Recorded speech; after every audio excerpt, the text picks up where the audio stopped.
Hi, Tile from Interfidelity here. Today we're going to talk about a really terrific headphone. The audiophile in me has a hard time getting really excited about these headphones because sealed on-ear headphones really have a hard time sounding great. And there really aren't any great sounding on-ear headphones. But as on-ear headphones go, the new Sennheiser Momentum on-ear headphone is certainly a very good sounding can. This is the Sennheiser Momentum on-ear. There is a Sennheiser Momentum headphone that is an over-ear headphone, which is also a very good headphone, quite good sounding headphone.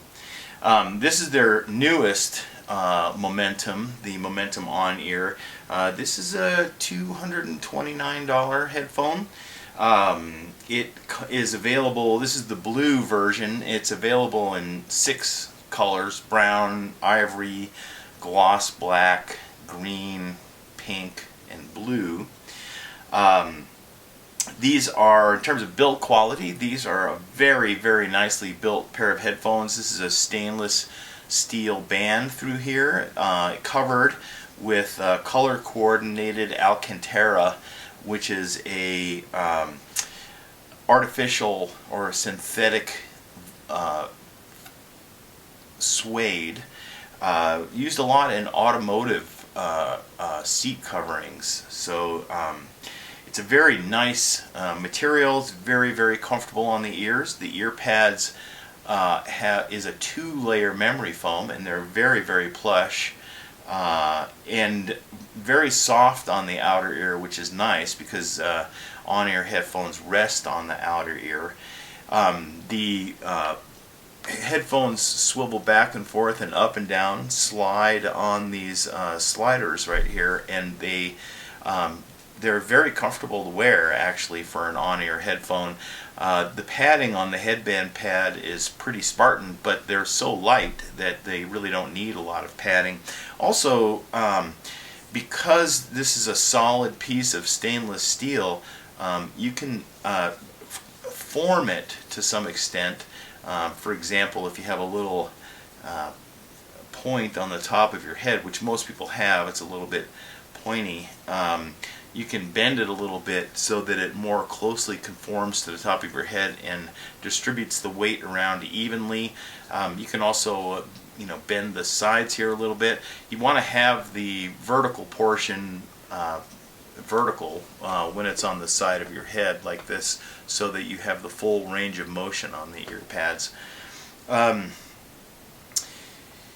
The cable is attached to the left ear, and there's a twist lock, and it comes out. This cable has very nice Apple compatible 3-button remote control, and on the end of the cable there's a very nice 90-degree angle connector, very slender, easily reaches into your cell phone jack through a protective covering, so it works very well. The headphone also comes with a straight cable, and this very nice carrying case. This is a velour-like material on the outside, firm-sided. Again, it's got a straight cable without the remote control on it, and it also comes with a fabric carrying pouch right here, so you can store it away in a couple of different ways. Anyway, it's very, very handsome headphone. The looks are absolutely terrific. Sennheiser does a great job with their materials, and I've no doubt that the build quality on this is spectacular. The ear cushions are removable, and you can buy replacements for them. So it did, in terms of the looks and the comfort and the styling, they're superb. Sound quality wise, when I listen to this headphone by itself and evaluate it on its own merits, I tend to think that it has a heaviness in its mid-bass that can sound a bit thick and overbearing with a lot of music. It's got a little bit of a recessed mid-range, so the bass has apparently a lot of weight. A lot of people will like that when you're out and about and there's environmental noise to contend with. I think most people will really appreciate the sound signature.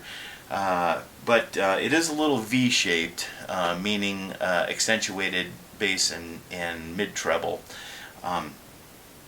So the mids are a little bit withdrawn.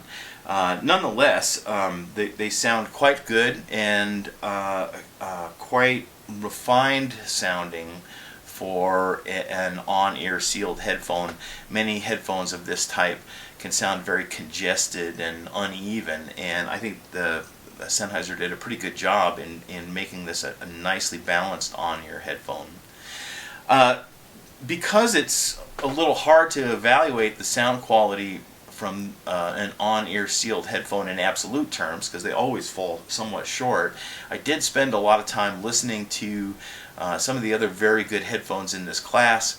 I listened to the Noontech Zorro HD, which is a low-cost headphone, and that's a very good one. The Beyerdynamic DT1350, B&W P5, a couple of other headphones. You'll have to read the article. Those headphones that I just mentioned all suffered from a lack of resolution in the treble, and the Momentum on-ear did a much better job. I also compared it to the Sennheiser HD25 aluminum, which is the latest in the HD25 series headphones. This is a very nice headphone. It's really intended for DJs, though. Doesn't have a remote control, has a very long cable, has a large connector on the end. So it's really not appropriate for a walking around portable headphone for use with cell phones. I did think in some ways the sound of these headphones was a little cleaner and more refined. On the other hand, it still had the V-shaped response with a withdrawn mid-range, and the mid-bass was somewhat more bloated actually than the Momentum on-ear. I also listened to the Amperiors, the Sennheiser Amperiors, which are now discontinued, and it too had a fairly refined treble, but it was a little brighter and a little more edgy sounding, a little more strident sounding, and the bass extension wasn't as good on it. So in all, I really think the Momentum was easily on par and maybe slightly better sounding than the HD25 aluminum, as the bass on this one is a little less thick sounding. The last headphone I compared it with is the V-Moda M80, and this is on the Wall of Fame right now as a great little on-ear headphone, sealed on-ear headphone. The comparison with this headphone was much tougher. I'd say these two headphones are similar in their quality and performance as a headphone. They both get very high marks from me. The styling on this headphone is a little edgier, a little more contemporary. I think the styling on the Sennheiser Momentum on-ear will have a little bit more broad appeal. The sound quality, the M80 was a little more neutral through the mid-range, so it gave a little bit better tonality to the voices and vocal singing, but the bass extension wasn't as good. So I tend to think that the Momentum on-ear will be pleasing to more people out in the general population, out in the broader consumer market. I think people are going to love this headphone out in the broader consumer market. And for me personally, I'd call it really close between these two headphones, but I think I in the end slightly prefer the Momentum on-ear. So this is a really good, very stylish, very comfortable, very well built, and quite good sounding for an on-ear headphone, and I highly recommend it. It's going to go up on the Wall of Fame